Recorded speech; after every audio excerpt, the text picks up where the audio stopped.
Hey everyone, my name is Steven and welcome back to Storytime. Without wasting any further time, let's get into our stories of the day. Don't break the rules and then insist your staff enforce them.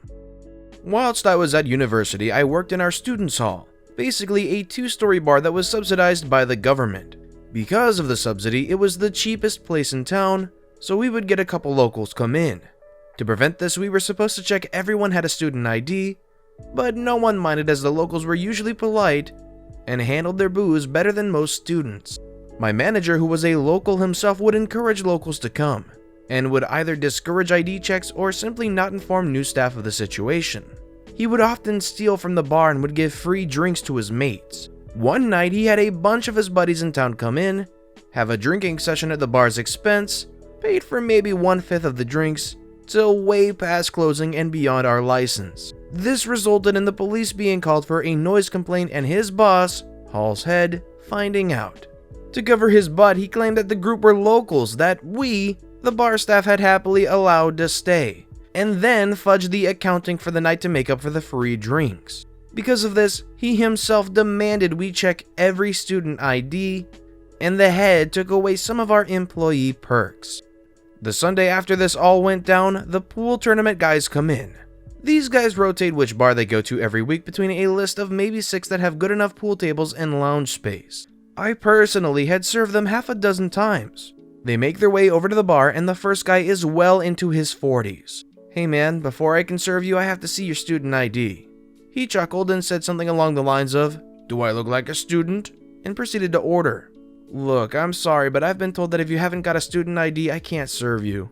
He started to realize I wasn't just messing with him and looked to the other member of staff, who reiterated the point. "Are you serious? We've been coming here for years." "Yeah, sorry. Manager's name is cracking down on the only students rule. I can grab my supervisor for you if you want."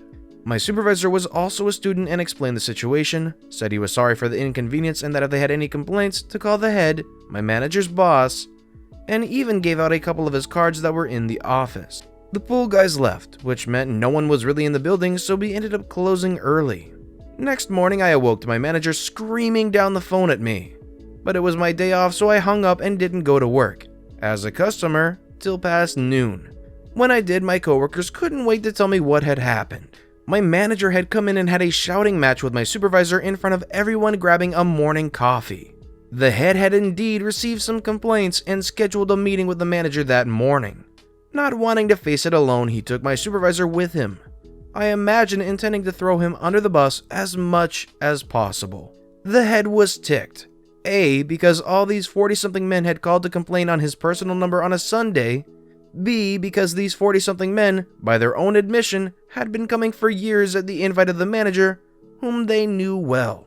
My manager tried to save face and claimed they were associated with the university, that they were in fact lecturers. That it was the bar staff failing to check for student ID all this time, and then turned on my supervisor saying he'd given them a bad reputation, cost them money by turning them away and closing early, as well as laying bare every other mistake he had ever made. My supervisor explained that it was never explained to staff that customers had to be students, as the manager actively encouraged locals to come in, that even lecturers got a form of student ID, and explained to the head about managers drinking with his mates and the dodgy accounting he'd do. This led to the CCTV being checked. When the head saw it was in fact the manager and his mates, that the bar staff rarely put anything through the tills at his request, suspended him on the spot. He then said the accounts would need to be audited and that he would likely be terminated and even prosecuted. After a surreal couple of weeks, we got our perks back. They hired a new manager and eventually they installed locks on the doors that could only be opened with a student ID. No idea what happened to the old manager, but by no means a loss. I think that's a tricky situation for OP, considering it's the manager really pushing for those policies to be ignored. If you were in OP's shoes, how would you handle it, considering you need to check student IDs, but you're getting immense pressure to not do that at all? Or maybe how are you feeling about the manager and his conduct? Let me know what you would do or how you would feel in the comments below. He used my ice pack without asking, so I let him. Okay, a bit of backstory here first. I have a slight case of arthritis and gout in my foot. Other than taking a handful of pain pills when they flare up, The doctor also recommended that I freeze a bottle of water and roll my foot over it. So I did, and I do. My wife and kids know what it is for, and they avoid touching it like my foot has the plague or something. A few weeks ago, my father-in-law and wife sold his house, and they bought a new house across the country. He is about 6 months away from retirement, so he asked if he could stay in our basement until his work is done, while his wife moves into the new house. I like the guy, so we said it would be okay. Unfortunately, living with him is like having a second teenager around. He is always in the bathroom, constantly on the TV, and is eating up all of our food without asking. Chips go missing, snacks, stuff he could buy himself. But why buy it when it's already here for free? I got a little ticked when I went to make a bowl of cereal one morning and I noticed my cereal was empty. "Oh, mine was empty, so I just used up the rest of yours," he said while eating my cereal. He is family though, so I've been putting up with it. One day my foot started hurting, so I went to grab my foot bottle and it was missing. I asked my wife, but she didn't know where it had went. So I just took some painkillers and rested. My father-in-law came home from work and said, "Hey, I realized I sent all my ice packs with my wife, so I borrowed one of yours. I hope that is okay." That's when I see him pull my foot bottle from his lunch bag. I couldn't help thinking of all the times that I had rubbed my stinky feet on it, and also rubbed it all over the dirty floor. I could have said something, but all I said was, "Sure, no problem," with a smile. Every morning now when he makes his lunch, he puts that dirty bottle in there with it, and I just smile.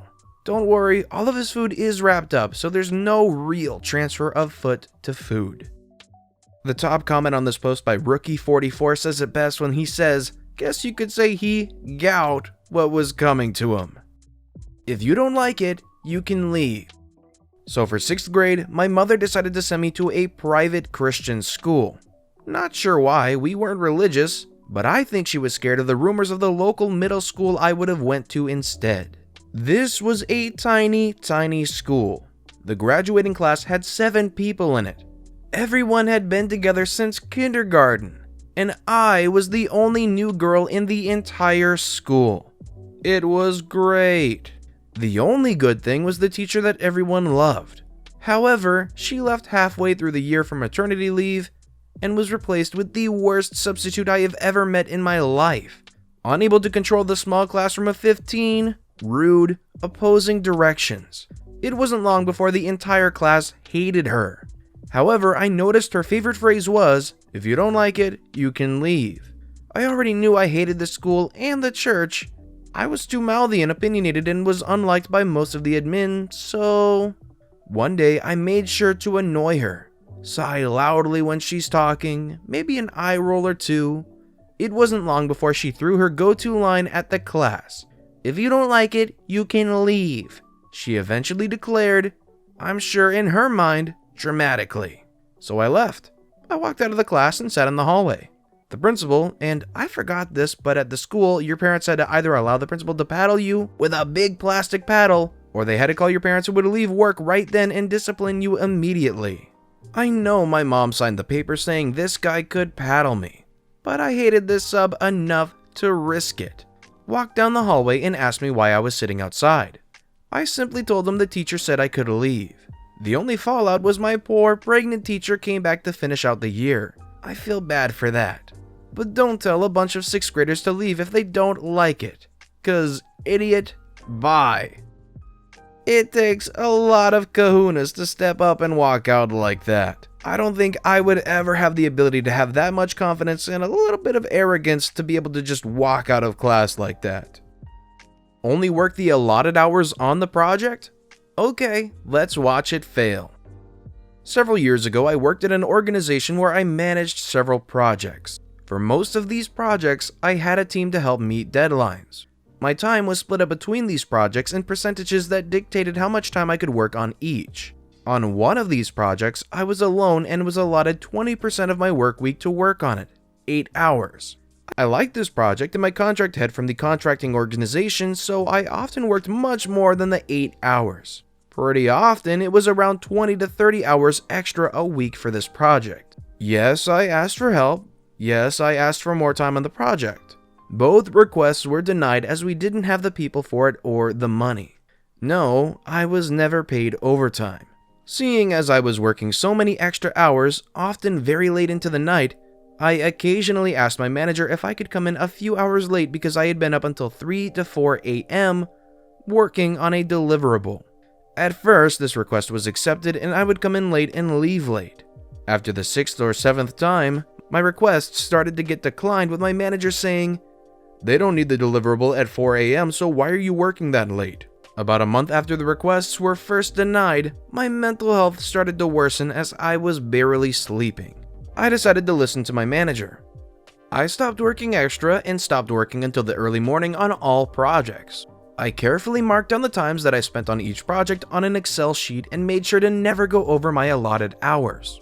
I came in at 8 a.m. and left at 4 p.m. I didn't answer my phone or work remotely after 4 p.m. I worked 8 hours a week on my individual project, and as expected, the next deliverable was missed. Then the following one was missed and a meeting was held between the contract head of the contracting org, my boss, and my boss's boss. Needless to say, the contract head was ticked about how much time I was allotted onto the project. This was discussed internally without my say because my bosses know exactly how much time I need for the project, and requested for me to have more time on the project. My boss raised my hours to 16 a week and continued to decline my request to have somebody else work on it with me. I put in my 2 weeks at the end of that week. Fallout. I trained a buddy on the project during those 2 weeks. There was no way that he could learn all of the small details that I had learned over the past couple of years in the time I had left there. I apologized to him and he understood and told me not to worry. A month after I had left, the contract was canceled as my buddy and my boss tried to meet the deadlines, but were not able to.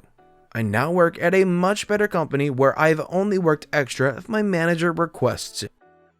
I have great respect for OP for working so hard to meet the deadlines, but I agree with the resolution here in thinking that you can't keep stretching yourself out, especially when it starts affecting you severely. My prayer is not long enough? No problem. I just remembered this fun little story and wanted to share it with you. My family is Christian. So when my little brother and me were younger, we would pray at the table before we started eating.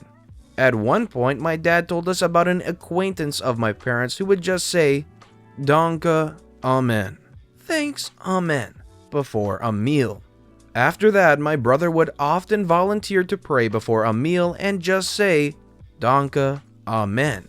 Then, at one occasion, my mom complained that he should use a longer prayer. He just said, "Vielen Danke, Amen." She couldn't argue after that, because he did as she wanted.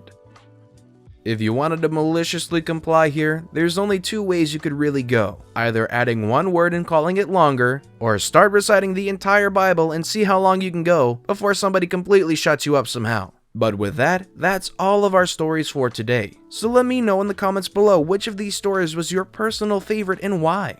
And of course, thank you so much for watching and listening to the Storytime channel.